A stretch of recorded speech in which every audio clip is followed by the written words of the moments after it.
한 주일 동안 주님의 은혜 가운데 평안하셨습니까? 네.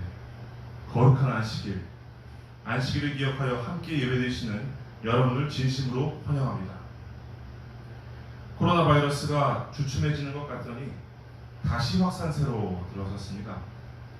우리가 함께 예배드리지는 못하고 우리 모두가 위기라고 이야기하는 이때에 오히려 우리의 신앙을 점검하고 또 돌아봄으로써 비록 우리 목동하늘 가족 여러분과 한 공간에 모여서 예배드리지는 못하지만 영상을 통해서 드려지는 이 예배가 하나님께는 영광으로 우리 모두에게는 기쁨과 회복의 경험이 되는 시간이 되길 간절히 소망합니다.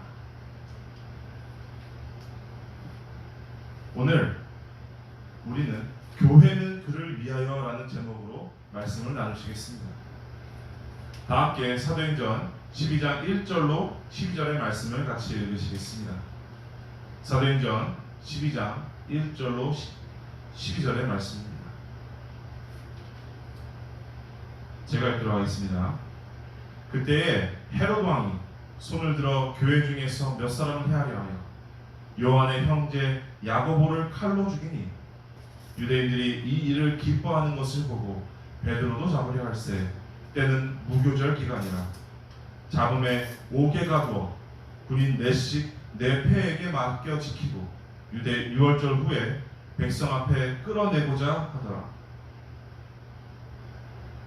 이에 베드로는 옥에 갇혔고 교회는 그를 위하여 간절히 하나님께 기도하더라.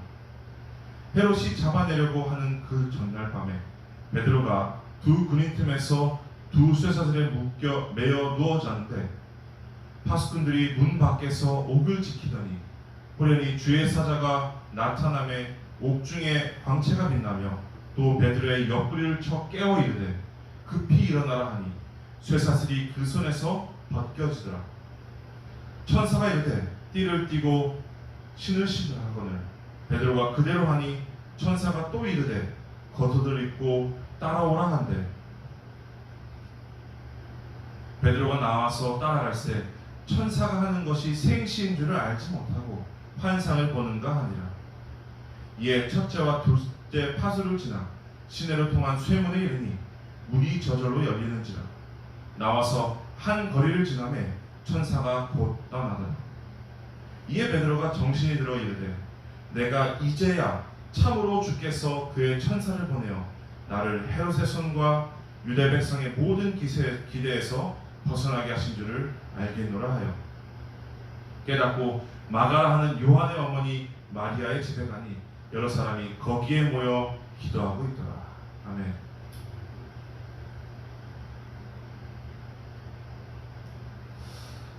저는 오늘도 설교를 시작하기에 앞서 질문으로 말씀을 시작하고자 합니다. 자, 여러분, 교회에서 할 수 있는 가장 큰 일은 무엇일까요? 우리 목동교회가 우리 교인의 한 사람의 영혼을 위해서 할 수 있는 가장 큰 일은 무엇이겠습니까? 제가 이 질문을 드리는 이유가 무엇일까요? 교회가 할 수 있는 가장 큰 일. 지금 교회는 이전까지는 경험해보지 못했던 엄청난 질병으로 인해서 모이기도 어려운 상황입니다. 이런 상황에서 우리 교회는 무엇을 해야 할까요? 오늘 이런 어려운 상황이 생겼을 때 어떻게 대처하는지 성경을 통해 살펴보도록 하겠습니다. 사도행전 12장 1절과 2절의 말씀을 보면 이렇게 나옵니다. 그때에 헤롯 왕이 손을 들어 교회 중에서 몇 사람을 해하려 하여 요한의 형제 야고보를 칼로 죽이니라는 말이 나옵니다. 오늘 본문을 보면 헤롯 왕이 나옵니다. 이 헤롯 왕이 누구냐라고 자세히 조사해 보니 이 헤롯은 이렇게 나와 있습니다. 헤롯은 성경으로 참 많은 헤롯이 나옵니다. 예수님을 죽이려고 했던 헤롯 대왕이 있습니다. 그죠? 예수님이 태어났을 때 그 어린아이, 베들레헴에 태어난 어린아이 예수님을 죽이려 했던 헤롯 대왕이 있고요. 그리고 오늘 나오는 이 사도행전 12장의 헤롯은 헤롯 왕의 손자인 가운데 있는 헤롯 아그리빠라는 사람입니다. 헤롯 아그리빠 1세입니다. 이 사람은 어떤 사람이었냐면 그가 다스리는 지역의 사람들에게 인기를 얻기 위해서 무슨 일이든지 하는 사람이었습니다. 그리고 그 당시의 교회의 지도자였던 야고보를 옥에 가두게 되었고 마침내 그를 참수하게 합니다. 보면 이 일을 한 이유가 무엇이냐면 이 성경에서 뒤에 나오죠. 그리스도인들을 미워했던 유대인들이 이것을 기뻐한다라는 성경이 나옵니다. 헤롯 왕이 왜 죽였다고요?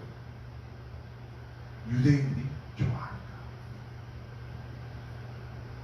그 기뻐하는 모습을 보고 이제 헤롯 왕은 베드로까지 잡아서 옥에 가두게 됩니다. 그 이유가 무엇 때문이라고요? 자신을 더 좋아하게 하기 위해서. 그때는 6월절 기간이었습니다. 야고보의 죽음은 이제 초대교회 성도들에게 큰 슬픔과 놀라움을 가져다 주게 됩니다. 거기에다 이제 누구도 잡혀요? 베드로도 잡히는 것입니다. 그렇게 되니까 이제 온 교회에 비상이 걸리게 되기 시작한 것입니다. 죄송합니다. 그들의 지도자들이 이제 모두 목숨을 잃을 상황이 됐기 때문입니다.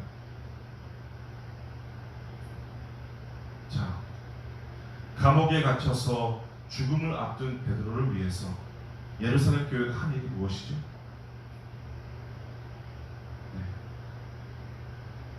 베드로가 처한 상은 교회 전체적으로 봤을 때 베드로의 입장에서도 그렇지만 교회 전체적으로 봤을 때 정말 급박한 상황이었습니다.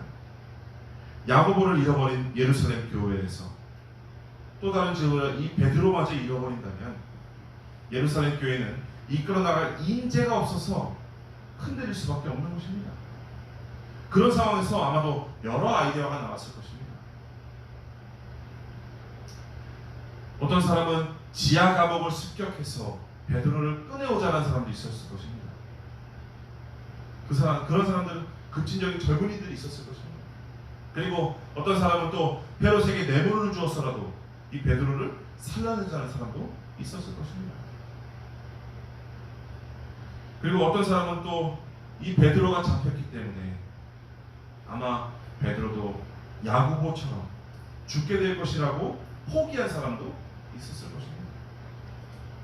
그러나 초대교회는 이 세 가지 선택, 그 외에 다른 선택, 어떤 선택도 이런 포기하는 선택을 하지 않았습니다. 성경은 이렇게 이야기합니다. 이에 베드로는 옥에 갇혔고 교회는 그를 위하여 간절히 하나님께 빌더라. 간절히 하나님께 빌더라. 아멘. 다른 모든 생각들은 접어두고 기도하기로 결심했습니다. 그들의 삶 속에, 그들의 생각 속에는 무슨 생각이 있었냐면 지금 우리가 할 수 있는 일은 없습니다. 기도밖에는 다른 길이 없다고 그들이 믿은 것입니다. 그래서 그들은 온 교인이 마음을 합해서 금식하며 베드로를 구해달라고 간절히 하나님께 기도드리기 시작한 것입니다. 자, 결국 베드로는 어떻게 되었습니까? 헤롯에게 죽임을 당했습니까? 아닙니다. 처형되기 바로 전날에 이 베드로는 천사를 통해서 구출을 받았습니다. 인간적인 어떠한 도움도 기대할 수 없었던 바로 그때 군사 내식 네페에게 호위당하고 손과 발에 착고가 차여있던 그러한 상황에서 그는 놀라운 구원을 얻었습니다. 자, 여러분, 무엇이 베드로를 구했다고 생각하십니까?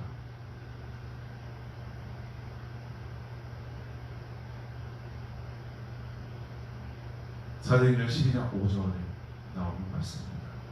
교회는 그를 위하여 간절히 하나님께 빌더라.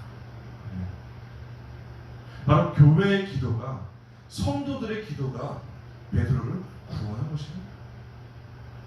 그들의 간절한 기도가 바로 하늘 문과 이 감옥 문을 연 것입니다.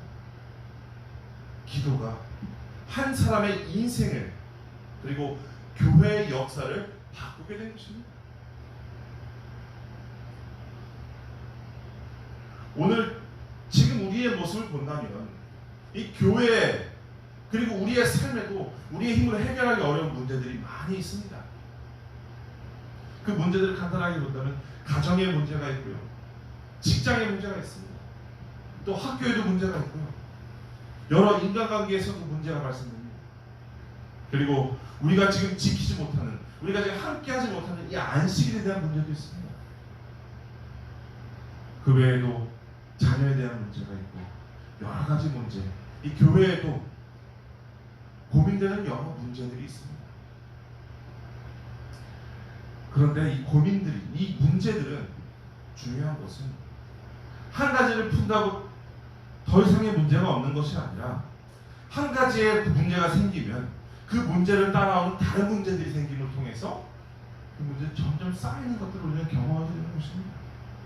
그러다 보니까 이 문제들로 인해서 더 큰 문제들을 생각하게 되고 결국에는 하나님을 잃어버리게 될 때가 있다는 것입니다.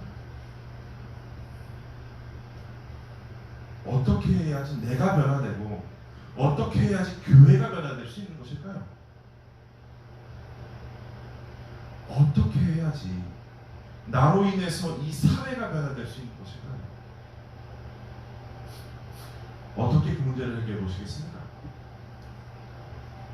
도저히 우리의 삶에서, 우리의 모습 속에서는 해결책이 없어 보이는 이 문제들, 우리는 어떻게 해결해야 될까요?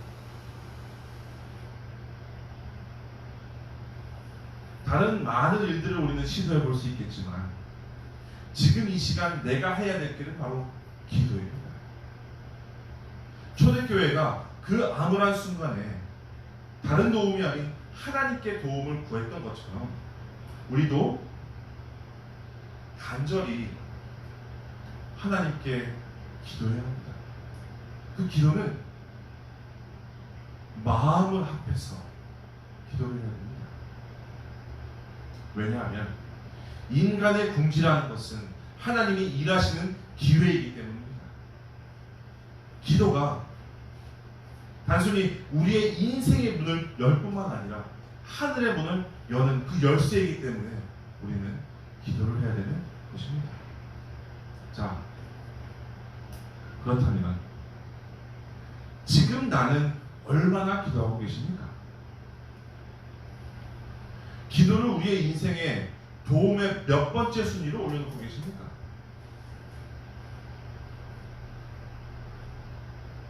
디모데전서 2장 1절에서 2절 말씀입니다. 제가 들어가겠습니다.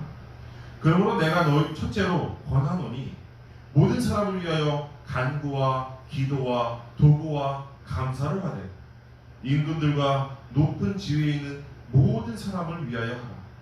이는 우리가 모든 경건과 단정함 중에 고요하고 평안한 생활을 하려 함이니라. 아멘.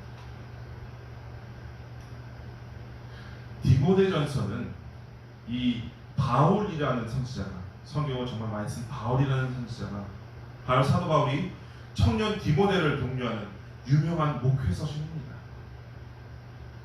그런데 디모데에게 편지하면서 이렇게 말하고 있는 것입니다. 디모데야, 잘 들어. 그리스도인으로서 첫 번째로 중요한 것은 이것이란다. 그러니까 내가 첫 번째로 권유하는데 모든 사람을 위해서 간구와 기도와 도구와 감사를 하되 임금들과 높은 지위에 있는 모든 사람을 위해서 해야 된다라고 이야기하는 것입니다.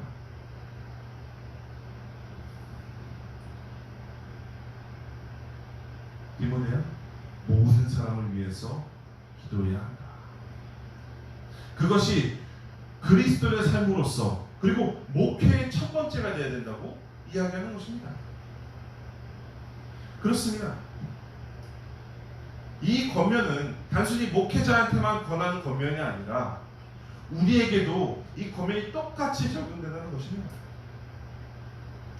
나의 모든 삶에 있어서 첫 번째가 무엇이 되어야 된다는 거예요? 기도가 되는 것입니다. 우리의 애정에 있어서도 첫 번째, 중요성에 있어서도 첫 번째가 되어야 된다는 것이 바로 기도라는 것입니다. 제가 이 말씀을 준비하면서 그리고 목회를 준비하면서 항상 고민하는 것들이 있습니다. 이것은 그냥 단순히 말씀을 준비하기 위해서 고민하는 것이 아니라 제가 언제나 고민하는 것들 중에 하나인데요. 그것은 어떻게 하면 하나님의 말씀을 온전하게 전할 수 있을까라는 질문입니다. 어떻게 하면 나의 신앙이 실제적이고 하나님의 능력을 체험하는 경험을 할 수 있을까라는 질문이 저는 이 목회를 준비하면서 항상 가지고 있는 질문 중에 하나입니다. 어디서부터 시작하면 될까요? 어떻게 준비를 하면 될까요? 그러던 와중에 다시 말씀으로 그 해답을 찾게 되었습니다. 정로의 계단 93페이지에서 95페이지의 말씀입니다. 제가 읽도록 하겠습니다. 마귀는 기도를 게을리하는 자들을 어둠으로 가두어 놓는다. 이 원수의 속삭이는 시험은 저들을 죄에 빠뜨리려고 유혹한다. 이 모든 것은 다 저희가 하나님께서 기도라고 청하실 때 그 주신 바 특권을 사용치 아니하였기 때문이다. 기도는 전능하신 자의 무한한 자원을 쌓아둔 하늘 창고를 여는 믿는 자의 수중에 있는 열쇠이건만 하나님의 자녀들은 어찌하여 기도하기를 싫어하는지. 끊임없는 기도와 늘 깨어있음이 없이는 우리는 부주의하게 되고 정도에서 탈선할 위험성이 있게 된다. 대적 마귀는 우리가 열성 있는 간구와 믿음으로 시험을 이길 만한 은혜와 능력을 얻지 못하도록 하기 위하여 은혜의 보좌로 가는 길을 막으려고 끊임없이 애쓴다. 아멘.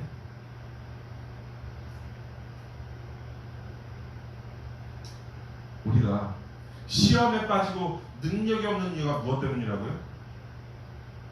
기도하지 않기 때문이라는 것입니다. 자, 여러분 동의하십니까? 우리는 기도할 때 자라나고 변화됩니다. 그리고 기도의 산 경험을 가지고 있지 않을 때 우리는 안전하지 않다는 것입니다. 여러 가지 시험에 빠질 수밖에 없다는 것입니다. 이렇게 고민할 수 있을 것입니다. 이렇게 질문할 수 있을 것입니다. 왜 내 신앙이 성장하지 않는 것일까? 왜 나에게 영혼을 구원하고자 하는 갈망이 생기지 않는 것일까? 왜 나에게 신앙에 열심을 내고자 하는 이 갈망이 생기지 않는 것일까? 왜 신앙이 재미가 없을까? 왜 이렇게 미워 보이는 사람이 이렇게나 많을까? 그러다가 이런 질문이 생길 것입니다. 왜 이렇게 많은 질문이 끊임없이 나타나는 것일까? 무엇 때문이라고요? 그 이유가 바로 기도하지 않기 때문이라는 것입니다. 왜 내 신앙이 형식적일까? 왜 내 마음이 항상 미적지근할까? 그 이유 역시 바로 기도하지 않기 때문이라는 것입니다. 자, 목사님, 저는요 나름대로 기도하는데요. 왜 기도하는데도 그렇죠?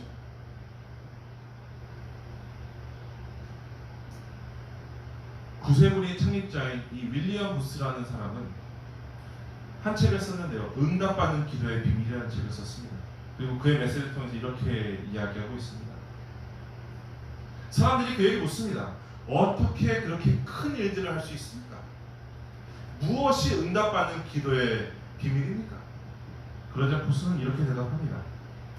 거기에 생사가 달린 것처럼 기도하십시오. 그러면 응답받을 것입니다. 그가 그렇게 기도했을 때 그의 기도는 거의 응답되지 않는 것이 없었다고 합니다. 우리의 신앙이 변화되지 않는 이유, 그 이유는 간절히 기도하지 않기 때문이라는 것입니다. 그 기도가 너무 형식적이고 광범위하게 기도하기 때문이라는 것입니다. 자, 또 물어봅니다. 목사님, 저는 나름대로 간절히 기도하는데요, 왜 그럴까요? 기도하고 나서도 가슴이 답답합니다.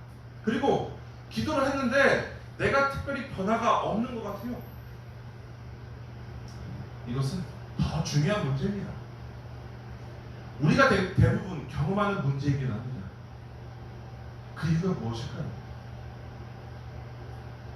그런데 이 질문을 생각하기 전에 우리의 기도를 먼저 살펴본다면, 대부분의 기도를 살펴보았을 때 그 기도가 이기적인 기도일 때가 많이 있습니다. 다른 사람을 위해서 기도하지 않을 때가 많다는 것입니다. 물론 나를 위해서 내가 필요한 것들이니까 기도를 합니다. 그런데 대부분의 기도가 누구로 끝나요? 나로 끝납니다. 누가 없어요? 내가 아닌 남이 없어요. 내 가족이 아닌, 내 주변에 있는 사람이 아닌 남이 없다는 것입니다. 이것은 우리의 신앙이 변화되지 않는 가장 큰 이유이기도 합니다. 나의 신앙의 목적이 너무나 나에게 집중되었기 때문입니다. 신명기원 354페이지의 말씀입니다. 영혼을 구원하기 위하여 기도하면서 다른 사람들을 그리스도께 인도하고자 할 때 우리의 심장은 원기를 북돋우는 하나님의 은혜로 말미암아 박동하게 될 것이며, 우리의 애정은 더욱 뜨거운 하나님의 사랑으로 말미암아서 불타게 되고, 우리의 온 그리스도인 생애는 더욱 실제적이고 더욱 열성 있고 더욱 기도하는 생애가 될 것이다. 아멘. 우리의 생명이 언제 뛴다고요? 우리의 심장이 언제 뛴다고요? 다른 사람을 위해서 기도할 때 하나님께서 부어주신 은혜를 통해서 우리가 심장이 뛴다는 것입니다. 어떤 사람들은 이렇게 이야기합니다. 영혼을 구원하고자 하는 마음이 생겨야 전도를 하죠. 뭘 알아야 내가 가서 거기서 이야기를 하죠.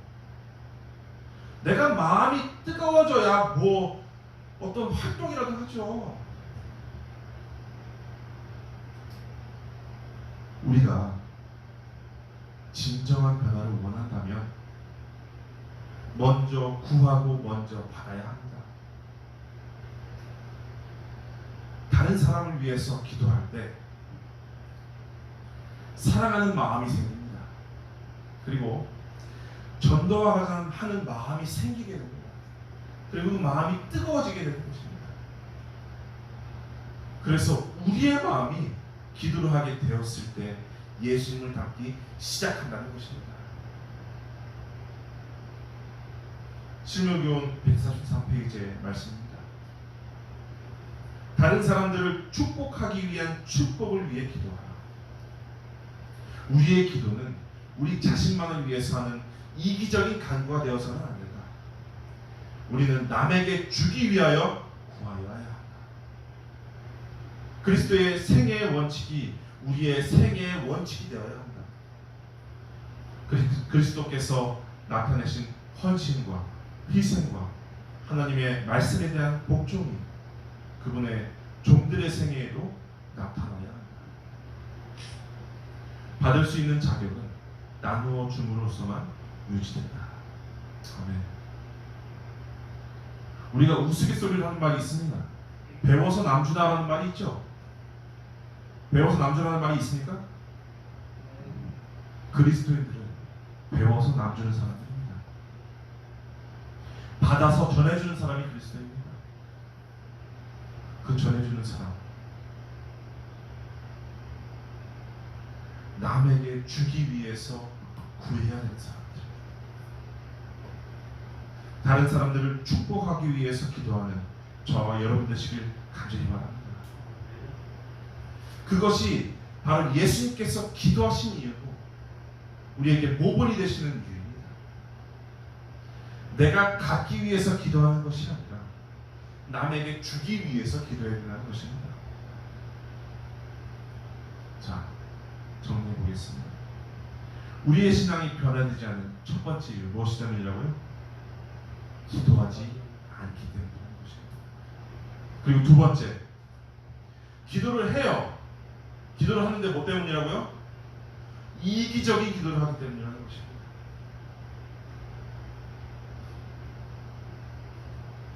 마지막 시대를 살아가면서 교회로서 그리고 남은 백성으로서 살아가기 위해서 우리가 집중해야 되는 것은 바로 중보기도입니다.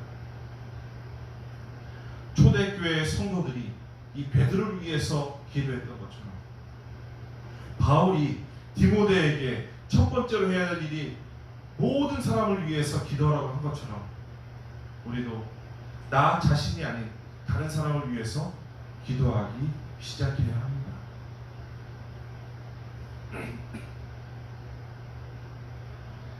예수님은 마태복음 6장 33절에서 이렇게 말씀하셨습니다. 너희는 먼저 그의 나라와 그의 의를 구하라. 그리하면 이 모든 것을 너희에게 더하시리라. 먼저 그의 나라와 그의 의를 구하라. 그러면 알아서 내가 다 너희에게 주실 것이다. 예수님께서는 이 땅에서 그렇게 사셨습니다. 그리고 그렇게 기도하셨습니다. 오로지 다른 사람에게 주기 위해서 기도하신 분이 바로 예수님입니다.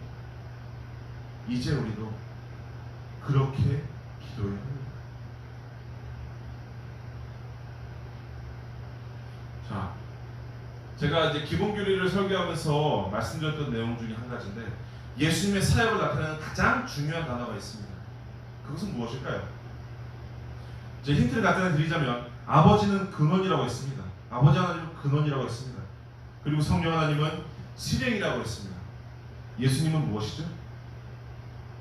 바로 중보입니다. 그 예수님께서 중보하시기 위해서 지금도 우리를 위해서 기도하고 계시는 것입니다. 하나님과 우리 사이에 다리 역할을 하신다는 것입니다. 그러므로 그리스도인들에게 있어서 오늘 예수님의 삶을 본받아야 될 우리는 가장 중요한 일 역시 예수님의 일을 하는 것입니다. 세상 사람들이 이 예수님께 하나님께 나아갈 수 있도록 우리는 다리 역할을 해야 되는 것입니다. 이 중보기도는 그 영혼을 살릴 뿐만 아니라 영적으로 나를 살리는 일인 것입니다. 성경에서도 이 중보기도에 대해서 여러 곳에서 강조하고 있습니다. 출애굽기 17장 8절 13절 말씀을 보면 이 모세가 르비딤에서 아말렉과의 전투에서 승리를 하게 됩니다. 그런데 그 승리의 비결이 무엇이었죠? 모세가 손을 들면 누가 이겨요? 이스라엘이 이깁니다. 그리고 손을 내리면 아말렉이 이기는 것입니다. 모세가 손을 내리지 않도록 아론과 홀이 도와주었을 때 마침내 승리를 하게 되었습니다. 다른 말로 하면 쉬지 않고 도왔을 때, 돕는 기도를 했을 때, 즉 증보 기도를 했을 때 승리했다는 것입니다. 전쟁의 최전선은 전장이 아니라 바로 기도의 자리입니다. 기도하면 승리하는 것이고 기도하지 않으면 싸워보지도 않고 패하는 것입니다. 중보기도는 일종의 미사일 발사나 포대 지원에 비교할 수 있는 것입니다. 그래서 모세는 힘들지만 자신의 손을 내리지 않았던 것입니다. 자신이 아닌 다른 사람을 위해서, 즉 이스라엘 민족을 위해서 그렇게 모세는 기도한 것입니다. 또 출애굽기 32장 32절 말씀에서 보면 모세는 다음과 같이 중보 기도하고 있습니다. 그러나 합의하시면 이제 그들의 죄를 사하여 주시옵소서. 그렇지 않사오면 원컨대 주의 기록하신 책에서 내 이름을 지워버려 주시옵소서. 이 이야기는 금송아지를 만들어서 배교했던 이 이스라엘 백성들을 위해서 모세가 자신의 영생을 걸면서 하나님께 중보기도하고 있는 내용을 말하고 있는 것입니다. 자신의 생명보다도 이스라엘의 생명을 더 중요하게 여긴 것입니다. 자신이 아닌 다른 사람을 위해서 그렇게도 모세는 기도한 것입니다. 그리고 결국에는 하나님께서 모세의 그 기도에 응답해 주셨습니다. 또 다니엘서 9장에서의 다니엘도 이스라엘 백성을 위해서, 이스라엘 민족을 위해서 간절히 기도했습니다. 그리고 느헤미야 선지자도 국가와 민족을 위해서 끊임없이 기도했습니다. 그리고 예수님께서도 요한복음 10장에서 예수님과 이 제자들과 교회를 위해서 그렇게도 간절히 기도하셨습니다. 그리고 바울도 늘 자신보다는 다른 사람을 위해서, 교회와 성도와 복음 전파를 위해서 그렇게도 열심히 기도하였습니다. 믿음의 사람들은 한결같이 다른 사람을 위해서 간절히 기도하는 사람들이었습니다.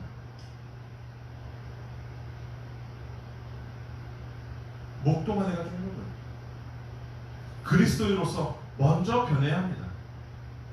이기적인 그리스도인이 아니라 이타적인 그리스도인이 되어야 됩니다. 즉 기도하지 않는 그리스도인이 아니라 나만을 위해 기도하는 그리스도인이 아니라 다른 사람을 위해서 구체적으로 또 체계적으로 적극적으로 간절히 중보기도하는 그리스도인이 되어야 합니다.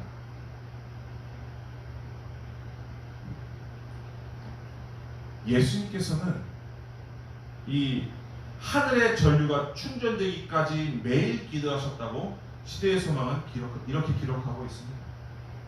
이는 그가 세상에 생명을 주시기 위함이셨고 예수의 경험은 우리의 경험이 되어야 된다고 화이트 선지자는 이 내용을 통해서 우리에게 지금도 이야기하고 있는 것입니다.